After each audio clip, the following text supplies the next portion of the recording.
Welcome to episode 2 of Veil Lifted, a video essay where I discuss fascinating cases that involve secrecy and discovery. There are a few cases that I'm aware of that have confused me and interested me as much as this one.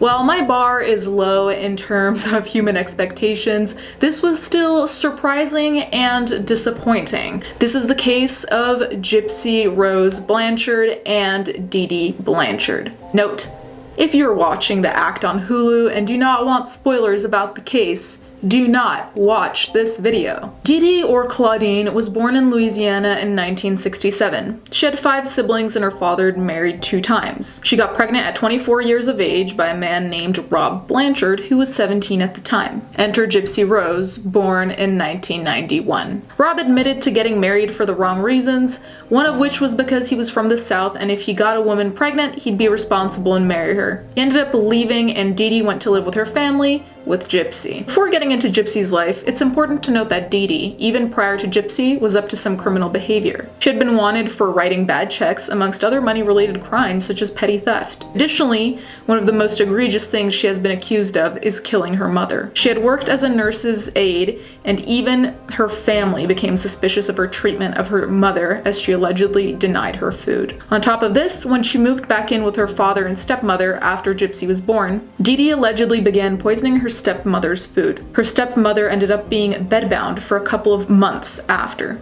Dee Dee ended up leaving her parents' house and moving to Slidell, Louisiana, as they began to question her more and more in terms of her treatment of Gypsy. Interestingly, her stepmother's health went right back to normal as soon as Dee Dee moved out. While in Slidell, Dee Dee and Gypsy lived in public housing but could pay their bills due to Rod's child support and public assistance afforded by the state due to Gypsy's quote-unquote conditions. Gypsy was born slightly prematurely but in good health. However, when she was only a few months old, Dee Dee was already certain that Gypsy was ill. Dee Dee brought Gypsy to the hospital multiple times thinking she suffered from sleep apnea. Needless to say, the doctors found no sign of the condition. When Gypsy turned 7 or 8, she had an accident while riding a motorcycle. Apparently the damage was minor, but again, Dee Dee believed that the cut on her knee would need surgeries. Though Gypsy could walk without a problem, this is when Dee Dee confined her to the wheelchair in order to quote-unquote protect her injury. Gypsy recalls stopping going to school in the 2nd grade, from which point she was homeschooled by her mother. This shift to homeschooling was not a choice based on the education system, but rather because Dee Dee claimed Gypsy was too ill to attend. While in Slidell, Dee Dee made sure Gypsy visited hospitals constantly, claiming that Gypsy had muscular dystrophy, seizures, vision problems, and hearing problems, amongst others. It is unclear when a feeding tube was connected to Gypsy, but it was very early on in her life. Dee Dee routinely took Gypsy to the ER for benign and common problems that did not warrant a hospital visit. In 2005, Hurricane Katrina hit, so Dee Dee and Gypsy moved to Missouri. This move seemed to be strategic. Of course, Hurricane Katrina was a significant reason, but the doctors were highly suspicious and close to outing Dee Dee, so the move was well timed. Before moving into a house built by Habitat for Humanity in 2008, Dee Dee and Gypsy lived in Aurora, and while there, Gypsy was named the 2007 Child of the Year, an award from the Olay Foundation. In 2008, they moved to Springfield and into the Habitat for Humanity house that included a ramp for Gypsy. The community was very receptive to both Dee Dee and Gypsy, as their story was endearing and it seemed like they'd been through a lot. It is important to note how far this lie spread. Not only was Dee Dee receiving letters and donations for Gypsy's unnecessary surgeries and medication, this support extended into the world of celebrities. They got backstage passes to see Miranda Lambert concerts. They received free flights. They also received free trips to Disney World. All of this time, Rod Blanchard continued to pay his child support. During this time, it's important to note that Dee Dee consistently misrepresented Gypsy's age. She said she was 14 when she was really 18 and 19, which in my opinion severely affected how Gypsy viewed herself and her behavior. Gypsy's voice was very childlike, so people quickly believed Dee Dee in not only that Gypsy was young, but also that she had brain development issues which rendered her childlike. Dee Dee kept shaving Gypsy's head to keep up the act and mimic the appearance of a chemotherapy patient. Dee Dee also brought an oxygen tank and feeding tube whenever they left the house, and Gypsy was fed a liquid nutrition meant for children while she was in her 20s. On top of this, Gypsy's saliva glands were extracted to control her drooling. Gypsy, however, claims that her mother created the problem with drooling by using a topical anesthetic to make her mouth numb before visiting doctors. Another way in which Dee Dee appealed to people's emotion, namely pity and compassion, was by lying about Rod and calling him an abuser of drugs and alcohol who did not want anything to do with his daughter Gypsy, and who also was not paying child support, which was untrue. In fact, he and his wife often wanted to visit Dee Dee and Gypsy, but Dee Dee always found a reason as to why they couldn't or why the timing was wrong. In photos and videos of Gypsy and Dee Dee, the viewer will note that Dee Dee compulsively holds her daughter's hand. Gypsy later admitted she would get a tight squeeze if she said anything that would lead them to being outed. Behind closed doors, Dee Dee allegedly hit Gypsy. While you watching might think that Dee Dee's deception is obvious, near 2009, a doctor Gypsy was seeing became suspicious. Dr. Flasterstein ran tests to see whether she did have muscular dystrophy, and the tests came back negative. He then went a step further and contacted prior doctors who seconded his suspicions that Dee Dee had Munchausen syndrome by proxy. Munchausen syndrome is a disorder wherein those affected feign illness to draw attention and sympathy. However, Munchausen syndrome by proxy is when the illness is projected onto someone else. Experts say it's a quote-unquote frequently misunderstood form of child abuse. Dee Dee stopped bringing Gypsy to Dr. Flasterstein when he told her her daughter should be walking. In 2009, an anonymous caller told the police about the suspicions against Dee Dee.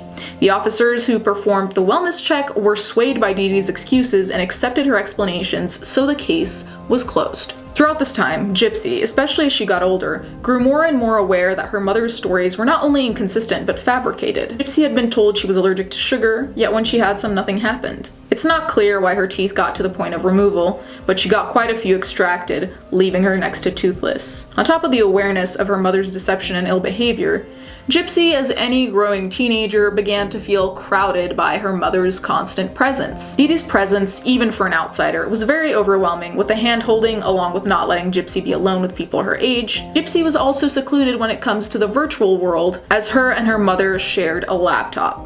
While Gypsy tried to escape multiple times, once in 2011 with an older man.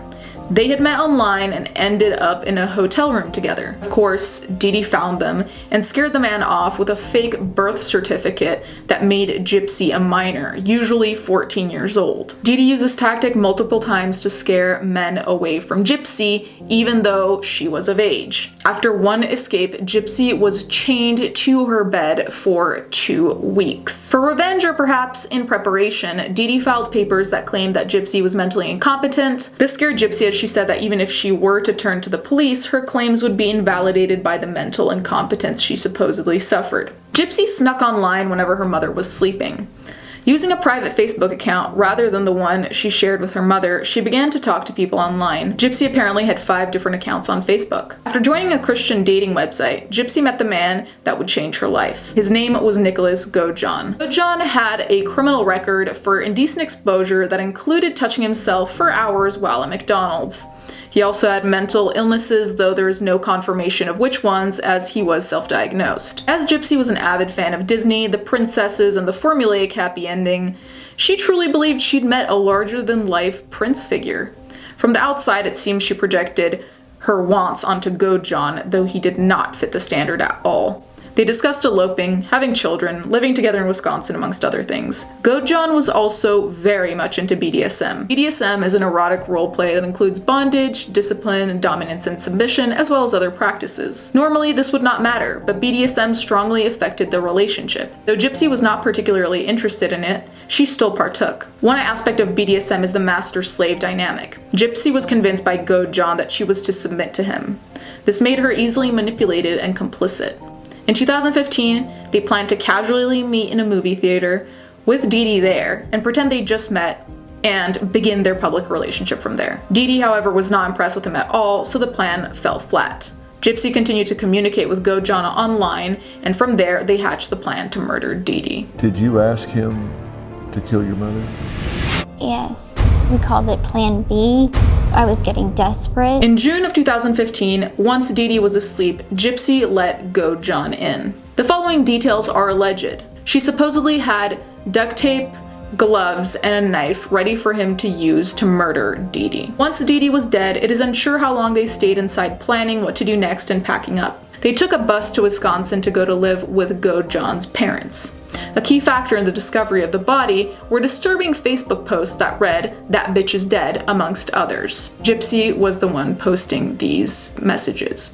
After seeing this post, friends and neighbors got concerned as this was not typical Dee Dee/Gypsy posting on their Facebook. They called and there was no answer, but the car was still in the driveway, leading people to be concerned. After knocking on the door and having no response, 911 was called. Once the police got there, they waited for a search warrant and the police entered and found Dee Dee's body. Everyone was surprised that Gypsy was absent as she'd been portrayed as entirely dependent on Dee Dee, which led them to believe she might have been kidnapped. A friend and neighbor in whom Gypsy at times confided informed the police that Gypsy had secret Facebook accounts and that she had a boyfriend. By tracing an IP address, they found Gypsy and Go John in Wisconsin and they were brought into custody. When it came to trial, it was complicated because people realized Gypsy had been abused, but they also understood the murder was violent. This sympathy ended up her serving less time. Usually, first-degree murder would have carried the death penalty under Missouri law, but due to the sympathy felt for this complicated case, the prosecution never tried for it. Gypsy was sentenced to 10 years in prison in 2015 by accepting a plea bargain to second-degree murder. She must complete at least 85% of the sentence before possibility of parole. While Go John was a criminal, during investigation, the police discovered that it was Gypsy who planned and suggested the kill, and Go John's lawyers pointed to his autism as a contributing factor.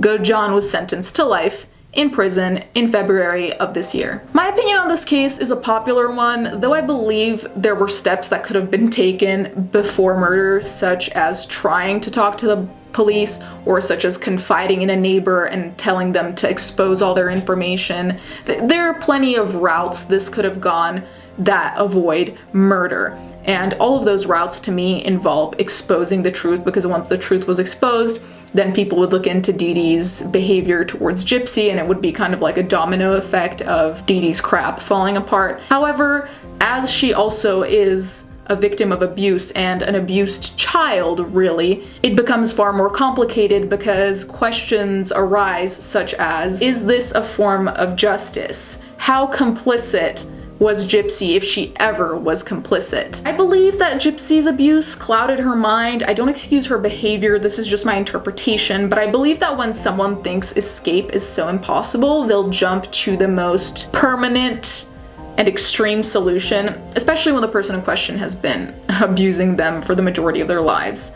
I'm not certain how much time I would have given Gypsy. I'm not really sure I can think of this in numbers like 10 years, 15 years. I don't know if I can really calculate that because it is so complicated, like I said. In the HBO documentary, Mommy Dead and Dearest, Dee Dee's stepmother said she thought Gypsy had already done her time by being subjected to all this abuse for years by Dee Dee, which I think is interesting. And with that comment coming from a family member, though she's biased because Dee Dee did effectively poison her, I can't help but think that maybe she's right. Gypsy was the one who came up with this plan and Go John apparently just kind of went with it. So that also worries me in a sense.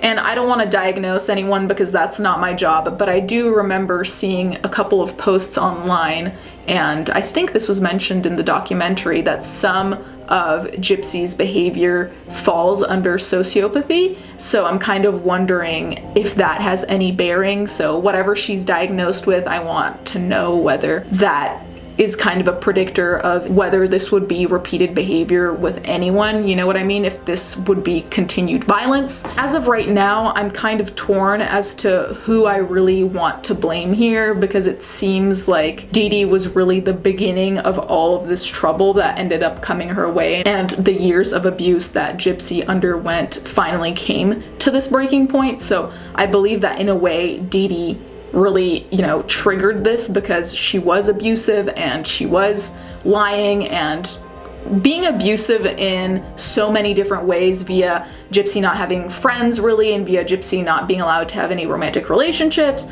and the overwhelming presence of her always being there. So, you know, in a way I feel very swayed towards Gypsy, because I'm like, that must take some kind of toll, but at the same time, can we count this as a murder in self-defense? That's really what it comes down to. Is this, or was this rather, self-defense? What do you guys think? Let me know in the comments down below.